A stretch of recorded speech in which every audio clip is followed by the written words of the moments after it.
خوبصورت تحفہ۔ آج کے معاشرے میں ایک بڑی مشکل لوگوں کا آپس میں کینہ اور بغض رکھنا ہے، اور کبھی کبھی یہ کینہ اور بغض بہت بڑی دشمنیوں کی وجہ بن جاتا ہے۔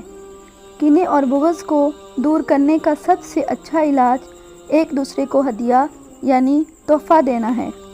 نبی کریم صلی اللہ علیہ وآلہ وسلم کا فرمان ہے کہ ایک دوسرے کو تحفہ دو، کیونکہ تحفہ کینہ دور کرتا ہے۔ ایک اور حدیث مبارکہ میں آپ صلی اللہ علیہ وآلہ وسلم نے فرمایا کہ تحفہ دینے سے آپس میں محبت بڑھتی ہے۔ دوسروں کو چیزیں بطور تحفہ دینے کی بجائے انہیں توجہ کا تحفہ دو، ان سے ان کے بارے میں بات کرو، انہیں معافی کا تحفہ دو۔ کئی سالوں سے اپنے اندر سنبھال کر رکھی ان کی غلطی کو دل سے معاف کر دو۔ آپ کے دل کی صفائی سے نہ صرف آپ کے بلکہ آپ سے جڑے سب دلوں کو سکون ملتا ہے۔ اسی طرح اگر کوئی آپ سے پوچھے کہ تحفے میں کیا چاہیے تو آپ کہیں میری غلطیوں کو معاف کر کے اپنا دل صاف کر لیں۔